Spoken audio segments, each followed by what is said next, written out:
Welcome to the CU Scoop. I'm your host, Philip Dukes, aka DukesTheScoop. Check me out on Twitter and Instagram at DukesTheScoop. And please be sure to hit the like and subscribe button. If you are not a member, you can go check the item description. Scroll to the bottom, you'll see a membership link. Subscribe right there. But look, today, CU Scoop is Sunday. I'm on vacation. Right now, I'm in beautiful Miami, Florida. The beach is right there. Fam is right here. But guess what? Colorado fans, we got to talk about it. Matter of fact, let me pull my mic up. Is that better? Colorado fans, we got to talk about it. Something that I noticed in post game. Now, let's start here. Is it time to panic? I wouldn't say it's time to panic, but there should be real concern about this year's season with the Colorado Buffaloes. Right now, the quarterback leadership is under scrutiny. Right now, you really don't. There are some questions that need to be answered defensively. Play calling on both sides has left a lot to be desired. All right, that's just we put all of that in that bowl right there. And this ain't about no stats. This ain't about no film review. This is just about fans talking, like fans talking to barbershop. Right now, this ain't all the rest of that stuff. You can go elsewhere. This right here, this is about what's really going on and being intuitive about the process. Now, this is what I will say. One thing that encouraged me that might have discouraged a lot of other people is post-game Coach Prime saying he's speechless. And you may say, well, Deuce, why is that encourage you? Because usually when Coach Prime has, how somebody who's well-spoken as he is always gives the media a great quote, he's basically a walking headline. If he says he's speechless, that doesn't mean he's thoughtless. That means he has a lot of thoughts going on in his head about how to get this thing right, but none that he's willing to speak on. I think that there's some thoughts about up and down. I think he is going to, with a fine tooth comb, go up and down that program from players all the way up and reassess what he thought he had. This isn't like this isn't like one of those things where you calling for somebody's job or you think somebody needs to be benched. This is one of those things where Coach Prime is saying, all right, I saw one thing, I imagined one thing, and the product that I saw looks nothing like what I imagined. And he's taking responsibility. He's not saying this is on you. He's not saying this is on you. He's not saying this is on you. He's saying everybody could do a little bit better.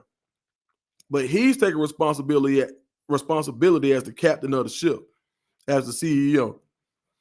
One thing I know about when CEOs, when guys at the top take on their own personal responsibility, take the performance of the program as a whole as their responsibility, things change. Whether that's good or bad, whether they're sweeping changes, whether it's coaches, whether it's players, whatever it is, whether it's staff, whether it's him, whether it's play calling, whatever it is, something is going to change. And I think that's a positive for Colorado. Reason being, you look at this team and you look at the roster. You see multiple 4 and 5 stars coming out of high school. You see wide receivers who could be wide receiver 1s and 2s at multiple universities, who have been wide receiver 1s and 2s at different universities. You see linemen who have a million games of experience. You see a defensive line with a lot of veteran experience and who have come from big-time programs. You see the leading tackler from other programs. You see guys with first-round grades at corner. You see physically imposing safeties who haven't just got on the field yet. You see some injuries. You see a lot. But what you don't see is a team with an identity or a team with more wins than losses. That's cause for concern. We know Coach Prime has been one of those things, has been the type of guy that you never catch him with his pants down. He always has the quick response. He always has something. the fact that he didn't even believe it, I think as he digs into this program, you're going to see more changes, and I think you'll see an improved product going into Wyoming. Now, quarterback, who knows? Is K-Salt mature enough to step back into that role at this point? Who knows? I think he's talented enough. And that question of maturity is not because I feel like he did something wrong personally. But usually, if you take a quarterback or you take anybody who's in a role, it could have been me as a supervisor or a manager, and you put somebody else in my role for a week, and then you call for me back, you have to be a mature person. So I don't want anybody to say, does he have the maturity as something I saw him doing or that nature? But if he is called upon that role, that's one question that's going to have to be answered. Juju, if Juju is called upon, is Juju ready? His maturity will have to be different. But he's going to have to grow up really fast. I think Juju's birthday is coming up or it just passed. So I think it's soon. He'll just not be turning 18. Maturity is going to be a theme there as well. And with Ryan Staub, how mature do you have to be for people to be clowning you on social media and saying, oh, man, Deion just picked you because he liked the Rudy movie. Oh, man, Coach Prime don't really like you for real. He just don't like Salt. Oh, man, just whatever trolls are saying, you just the best of the worst. Like, oh, we knew you weren't the guy. He should have never started you over Salt. You're not that talented. You really are. You were third string for a reason. If he comes back and he's asked to start this week against Wyoming, he's going to have to be mature as well. So I think the overarching, I guess, the mantra over this quarterback room going into this week is going to have to be maturity, because each quarterback is going to have to show some sort of maturity in order to be successful this week. Now, I think that M word can go all throughout the program for people to be able to look at the film and say, am I mature enough to fix what I may have done? Even when it comes to play calling, can I be mature enough to say, you know what, that probably wasn't the right call? Did I put my guys in the best situation? Was I outcoached? So I think this program as a whole, I think maturity is going to be really big to get to where this program has the talent to go. You look at the head coach, he's shown that he can do it. You look at the coaches on the staff, they all have varying levels of success, wherever it is, NFL, whatever. They've got a lot of success on that staff. Recruiting staff, you got a 5-star quarterback. You've got a 5-star every year. They've been successful, and these players have shown that they've been successful. Do they have the maturity to band together and get this thing fixed? That remains to be seen, but I would bet to the yes. So I think if this team, I don't think the season is over. A lot of people are going to say, oh, the season is over, but no. If this team can show some maturity, some resilience, and some fight, and fix the issues.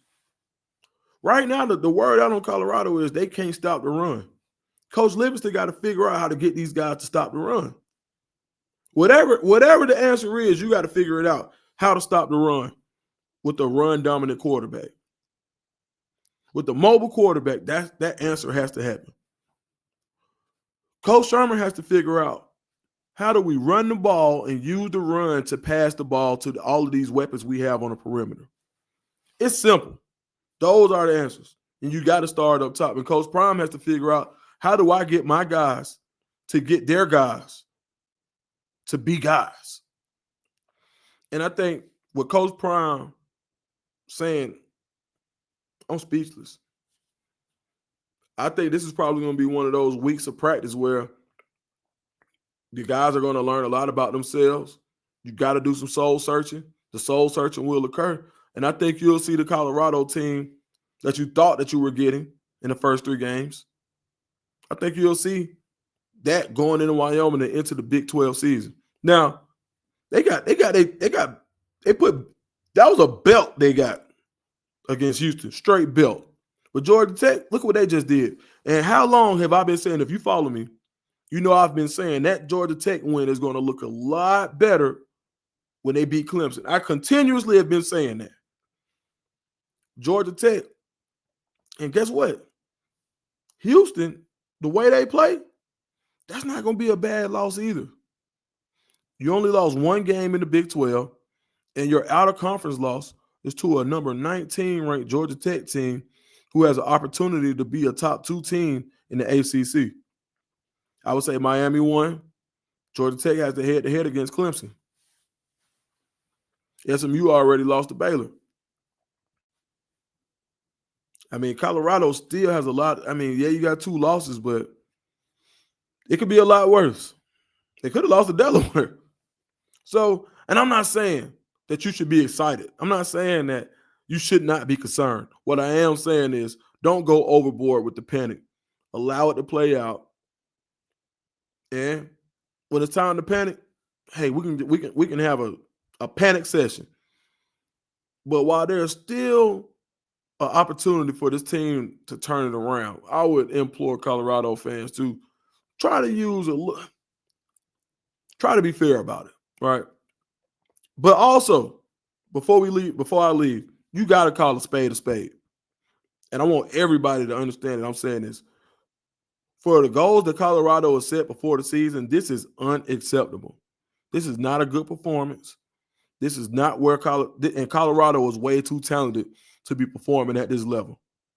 And I think Coach Prime's silence, when he didn't have that quick comeback that he usually has, that means that he's thinking about the same things that I just said, and that this isn't the way that he wants to represent the University of Colorado, and he's going to get to the bottom of it. All right, that's my time, folks. Make sure you hit the like and subscribe button. See you soon.